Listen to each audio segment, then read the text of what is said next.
हिंद महासागराच्या अथांग निळाशार पाण्यात भारताच्या नकाशावर अगदी शेवटच्या टोकाला जणू सीमारेषेवर पहारा देत उभे असलेलं एक शांत, गूढ आणि अफाट शक्यता दडवून ठेवलेलं बेट म्हणजे ग्रेट निकोबार आयलंड. घनदाट वर्षावनांनी वेढलेलं, दुर्मिळ जैवविविधतेने समृद्ध, आदिम जमातींच्या अस्तित्वाचे साक्षीदार असलेलं आणि शहरीकरणाच्या कोलाहलापासून दूर असलेलं हे बेट आज राष्ट्रीय आणि आंतरराष्ट्रीय चर्चेच्या केंद्रस्थानी आलंय. याचं कारण म्हणजे ते आकार घेत आहे एक असं महत्वाकांक्षी स्वप्न जे केवळ एका बेटाचं नाही तर भारताच्या भविष्यातील आर्थिक आणि सामरिक शक्तीचं चित्र बदलू शकतं. जगातील सर्वात वर्दळीच्या समुद्री मार्गांपैकी एका मार्गावर असलेले हे धोरणात्मक स्थान आज केवळ भौगोलिक बिंदू राहिलेला नाहीये. इथे उभारला जाणारे एक आंतरराष्ट्रीय दर्जाचा ट्रान्सशिपमेंट पोर्ट, अत्याधुनिक आंतरराष्ट्रीय विमानतळ, हरित आणि नियोजनबद्ध नवं शहर, ऊर्जा प्रकल्प आणि मजबूत संरक्षणात्मक पायाभूत सुविधा. हिंद महासागर क्षेत्रात वाढती जागतिक स्पर्धा पाहता या बेटाचं स्थान अत्यंत महत्त्वाचं ठरतं.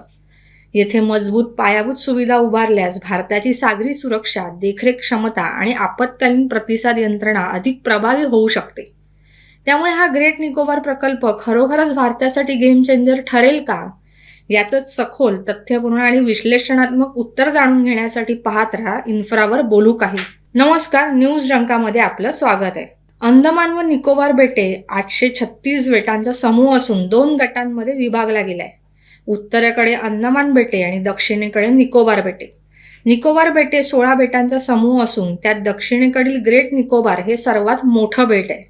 भारताच्या दक्षिण टोकापासून अवघ्या 9 किलोमीटर अंतरावर, इंडोनेशियाच्या आचे प्रांतापासून सुमारे 210 किलोमीटर आणि जागतिक व्यापारासाठी अत्यंत महत्त्वाच्या मलाक्का सामुद्रधुनीपासून अंदाजे 900 किलोमीटर अंतरावर असलेल्या ग्रेट निकोबार बेटावर केंद्र सरकारने महत्त्वाकांक्षी पायाभूत विकास आराखडा हाती घेतलाय. Holistic development of great Nicobar island या नावाने ओळखला जाणारा हा सुमारे 70,000 कोटी रुपयांचा बहुआयामी प्रकल्प 2021 मध्ये केंद्रीय मंत्रिमंडळाने मंजूर केला होता. हा प्रकल्प Andaman and Nicobar island integrated development corporation या सरकारी संस्थेमार्फत राबवण्यात येत असून लवकरच प्रकल्पाचे काम टप्प्याटप्प्याने पूर्ण करण्याची योजना आहे. प्रस्तावित प्रकल्प सुमारे 166 चौरस किलोमीटर क्षेत्रावर उभारला जाणार आहे, जे ग्रेट निकोबारच्या एकूण 910 चौरस किलोमीटर क्षेत्रफळाच्या सुमारे 10% आहे. या प्रकल्पाचा कणा म्हणजे गॅलाथिया बे परिसरात उभारण्यात येणारे आंतरराष्ट्रीय दर्जाचे ट्रान्सशिपमेंट बंदर. मलाक्का सामुद्रधुनी ही जगातील सर्वाधिक व्यस्त सागरी मार्गांपैकी एक असून जागतिक व्यापारातील सुमारे 25% मालवाहतूक या मार्गाने होत असते. सध्या या क्षेत्रात सिंगापूर सारखी बंदरे ट्रान्सशिपमेंटचे मुख्य केंद्र आहे.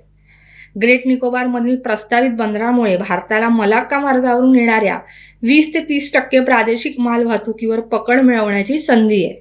यामुळे भारताचं परदेशी ट्रान्सशिपमेंट हबवरील अवलंबित्व कमी होईल आणि हिंद महासागर क्षेत्रातील सामरिक उपस्थिती अधिक मजबूत होईल. कनेक्टिव्हिटी वाढवण्यासाठी 3,300 मीटर लांबीची धावपट्टी असलेला ग्रीनफील्ड आंतरराष्ट्रीय विमानतळ देखील या प्रकल्पात प्रस्तावित आहे. हा विमानतळ वाईड बॉडी विमानं हाताळण्यास सक्षम असेल. त्यामुळे प्रवासी वाहतूक, कार्गो सेवा आणि संभाव्य सामरिक उपयोग यासाठी मोठी सुविधा उपलब्ध होणार आहे. या विमानतळामुळे ग्रेट निकोबार बेटाचा भारताच्या मुख्य भूभागाशी आणि आंतरराष्ट्रीय बाजारपेठेशी थेट संपर्क वाढणार आहे. ऊर्जा स्वयंपूर्णता साध्य करण्यासाठी 450 मेगावॉट क्षमतेचा गॅस आधारित आणि सौर ऊर्जा प्रकल्प उभारण्याची योजना आहे. या मिश्र ऊर्जा मॉडेलमुळे औद्योगिक आणि नागरी विकासासाठी आवश्यक वीज पुरवठा सुनिश्चित होईल, तसेच अक्षय ऊर्जेचा वापर वाढवण्याचा प्रयत्न केला जाईल. या प्रकल्पाअंतर्गत सुमारे 16,569 हेक्टर क्षेत्रावर आधुनिक टाउनशिप उभारण्याचा प्रस्ताव आहे. कामगार, स्थलांतरित आणि स्थानिकांसह सुमारे 65,000 लोकांसाठी निवासी व सामाजिक पायाभूत सुविधा उभारण्यात येणार आहे. रस्ते, आरोग्य सेवा, शिक्षण, पाणी पुरवठा आणि नागरी सुविधा यांचा समावेश असलेली ही टाउनशिप भविष्यातील आर्थिक केंद्र म्हणून विकसित करण्याचा उद्देश आहे. हिंद महासागराच्या मध्यवर्ती पट्ट्यात जागतिक व्यापाराच्या अत्यंत संवेदनशील मार्गांच्या जवळ असलेलं ग्रेट निकोबार बेट आज भारताच्या दीर्घकालीन सामरिक आराखड्याच्या केंद्रस्थानी आहे. हा प्रकल्प म्हणजे केवळ पायाभूत विकास नाहीये, तर भारताच्या इंडो पॅसिफिक धोरणाचा कणा मानला जातो. हा प्रकल्प नक्कीच भारताच्या सागरी अर्थकारणात आणि सामरिक समीकरणात मोठा बदल घडवून आणणार आहे. ग्रेट निकोबारचं सर्वात मोठं सामरिक महत्त्व त्याच्या भौगोलिक स्थानात दडलेलं आहे. हे बेट मलाक्का सामुद्रधुनीजवळ आहे, जिथून जगातील सुमारे 25% सागरी व्यापार होतो. आशिया, युरोप आणि आफ्रिका यांना जोडणारा हा प्रमुख सागरी मार्ग जागतिक पुरवठा साखळीचा कणा मानला जातो. या मार्गावर प्रभाव राखणं म्हणजे जागतिक व्यापाराच्या नाडीवर नियंत्रण ठेवण्यासारखं आहे. याच पार्श्वभूमीवर चीनने स्ट्रिंग ऑफ पर्ल्स धोरणाद्वारे हिंद महासागर परिसरात आपली उपस्थिती वाढवली आहे. पाकिस्तान, श्रीलंका, म्यानमार आणि बांगलादेशातील बंदरांचा विकास करून चीनने व्यापारी तसेच लष्करी प्रभाव वाढवण्याचा प्रयत्न केलाय. हे भारतासाठी सुरक्षेचं गंभीर आव्हान मानलं जातं. अशा परिस्थितीत ग्रेट निकोबारमधील भारताची वाढती पायाभूत आणि सामरिक ताकद चीनच्या हालचालींना चाप लावू शकते. इंडो पॅसिफिक हा आजच्या जागतिक राजकारणातील सर्वात संवेदनशील भूराजकीय पट्टा आहे. अमेरिका, जपान, ऑस्ट्रेलिया आणि भारत यांचा समावेश असलेल्या क्वाड गटाच्या धोरणात मुक्त, सुरक्षित आणि नियमाधारित सागरी वाहतुकीवर भर देण्यात येतो. ग्रेट निकोबार प्रकल्प भारताला या प्रदेशात नेट सिक्युरिटी प्रोव्हायडर म्हणून अधिक ठोसपणे उभे राहण्याची संधी देतो. येथील पायाभूत सुविधा या सागरी देखरेख, आपत्कालीन मदत, मानवीय सहाय्य आणि आपत्ती निवारण मोहिमांसाठी अत्यंत उपयुक्त ठरू शकतात. नैसर्गिक आपत्तींच्या वेळी किंवा सागरी संकटात भारत वेगाने प्रतिसाद देऊ शकतो आणि हीच भारताची क्षमता प्रादेशिक विश्वासार्हता वाढवणारी ठरते. भारताने ब्ल्यू इकॉनॉमीला प्राधान्य दिलंय, म्हणजेच समुद्रातील संसाधनांचा पर्यावरणीय समतोल राखून केलेला आर्थिक वापर. ग्रेट निकोबारमध्ये उभारण्यात येणारे ट्रान्सशिपमेंट पोर्ट भारताला प्रादेशिक लॉजिस्टिक हब बनवू शकते. सध्या भारतातील मोठ्या प्रमाणातील कंटेनर मालवाहतूक परदेशी बंदरांमार्फत ट्रान्सशिप होते. त्यात कोलंबो बंदर हे महत्त्वाचं केंद्र आहे. भारतातील अनेक कंटेनर प्रथम कोलंबोला पाठवले जातात आणि तेथून पुढे इतर देशांकडे रवाना होतात. त्यामुळे वेळ, खर्च आणि परकीय चलन या तिन्ही बाबतीत भारत काही प्रमाणात दुसऱ्यावर अवलंबून आहे. हा प्रवाह देशांतर्गत वळवण्यात यश आलं तर परकीय चलनाची मोठी बचत होईल, रोजगार निर्मिती होईल आणि बंदर आधारित उद्योगांना चालना मिळेल. यामुळे भारताच्या सागरी अर्थकारणात दीर्घकालीन बळकटी येईल. ग्रेट निकोबार बेट हे अंदमान अँड निकोबार कमांड या भारताच्या एकमेव त्रिसेवा कमांडच्या कार्यक्षेत्रात येतं. येथे पायाभूत सुविधा मजबूत झाल्यास नौदल, वायुदल आणि तटरक्षक दलाच्या कारवायांना गती मिळेल. प्रस्तावित 3300 मीटर धावपट्टी असलेला विमानतळ आणि आधुनिक बंदर भारतीय सशस्त्र दलांची कार्यक्षमता वाढवू शकतात. यामुळे समुद्री दहशतवाद, चाचेगिरी, तस्करी आणि इतर अवैध हालचालींवर अधिक प्रभावी नियंत्रण ठेवणं शक्य होईल. हिंद महासागरात भारताची उपस्थिती अधिक ठळक आणि निर्णायक बनेल. ग्रेट निकोबारचं स्थान हे इंडोनेशिया, थायलंड आणि म्यानमार सारख्या आग्नेय आशियाई देशांच्या जवळ आहे. या प्रकल्पामुळे भारताची ऍक्ट ईस्ट पॉलिसी अधिक प्रभावी होऊ शकते. व्यापार, पर्यटन आणि संपर्क वृद्धीमुळे प्रादेशिक सहकार्याला चालना मिळेल. भारत केवळ दक्षिण आशियापुरता मर्यादित न राहता आग्नेय आशियातही मजबूत आर्थिक आणि सामरिक भागीदार म्हणून उदयास येऊ शकतो. केंद्रीय पेट्रोलियम आणि नैसर्गिक वायू मंत्री हरदीप सिंग पुरी यांनी काही काळापूर्वी एक सूचक विधान केलं होतं. अंदमान समुद्रात सुमारे 2 लाख कोटी लिटर कच्च्या तेलाचे साठे सापडण्याची शक्यता आहे. हा अंदाज खरा ठरला तर देशाचा GDP तब्बल 5 पट वाढू शकतो, असंही त्यांनी म्हटलं होतं. ऊर्जा क्षेत्रात अशी झेप म्हणजे भारतासाठी आर्थिक महासत्ता बनण्याच्या दिशेने मोठी उडी ठरू शकते. हा संभाव्य साठा अलीकडे गयानामध्ये सापडलेल्या 11.6 अब्ज बॅरल कच्च्या तेला इतकाच मोठा असू शकतो, अशी तुलना त्यांनी केली होती. गयानामधील शोधानंतर त्या देशाची अर्थव्यवस्था झपाट्याने बदलू लागली. त्याच धर्तीवर भारतालाही नवी ऊर्जा क्रांती अनुभवता येईल अशी आशा व्यक्त होते. सध्या अंदमान आणि निकोबार बेटांभोवती सर्वेक्षण आणि उत्खननाची हालचाल सुरू आहे. ऑइल इंडिया आणि ONGC सारख्या सार्वजनिक क्षेत्रातील कंपन्यांनी नवीन साठ्यांच्या शोधासाठी समुद्र तळाशी मोहिमा हाती घेतल्या. समुद्राच्या खोल गर्भात अत्याधुनिक तंत्रज्ञानाच्या सहाय्याने ड्रिलिंग आणि भूवैज्ञानिक तपासण्या सुरू आहेत. आज भारत आपल्या गरजेपैकी 85% अधिक कच्चं तेल हे परदेशातून आयात करतो. जागतिक बाजारातील चढउतार, युद्धस्थिती किंवा पुरवठ्यातील अडथळे यांचा थेट परिणाम भारताच्या अर्थव्यवस्थेवर होत असतो. पण अंदमानमधील उत्खनन यशस्वी झालं तर ही अवलंबित्वाची साखळी मोठ्या प्रमाणात तुटू शकते. आयात कमी होईल, परकीय चलनाची बचत होईल आणि ऊर्जा स्वावलंबनाचा मार्ग अधिक भक्कम बनेल. याच कारणामुळे ग्रेट निकोबारचं सामरिक आणि आर्थिक महत्त्व अधिक वाढतं. ऊर्जा साठ्यांच्या सुरक्षेसाठी तसेच हिंद महासागरातील भारताची उपस्थिती मजबूत करण्यासाठी हा प्रदेश तेव्हा निर्णायक ठरू शकतो. अंदमानचा समुद्र सध्या शांत दिसतो, पण त्याच्या तळाशी दडलेला हा संभाव्य ऊर्जा खजिना भारताच्या भविष्यातील आर्थिक प्रवासाला वेग देणारा ठरू शकतो. आता सर्वांच्या नजरा उत्खननाच्या यशाकडे लागलेत, कारण जर हा खजिना प्रत्यक्षात आला तर भारताच्या विकास कथेचा नवा अध्याय सुरू होईल. असे असले तरी हिंद महासागराच्या निळाशार पाण्यात वसलेलं ग्रेट निकोबार बेट सध्या देशाच्या राजकीय आणि धोरणात्मक चर्चेच्या केंद्रस्थानी आलंय. केंद्र सरकारने मांडलेल्या महत्वाकांक्षी विकास प्रकल्प एकीकडे भारताच्या सामरिक क्षमतेला बळ देणारा मानला जात आहे, तर दुसरीकडे पर्यावरणाच्या मुद्द्यावरून त्याला जोरदार विरोधही होतोय. काँग्रेसने या प्रकल्पावर आक्षेप घेत हा प्रकल्प नाजूक परिसंस्थेसाठी धोकादायक असल्याचं म्हटलंय. पक्षाच्या नेत्या सोनिया गांधी यांनी जैवविविधता, स्थानिक आदिवासी समुदायांचं अस्तित्व आणि पर्यावरणीय समतोल या मुद्द्यांवर गंभीर प्रश्न उपस्थित केलेत.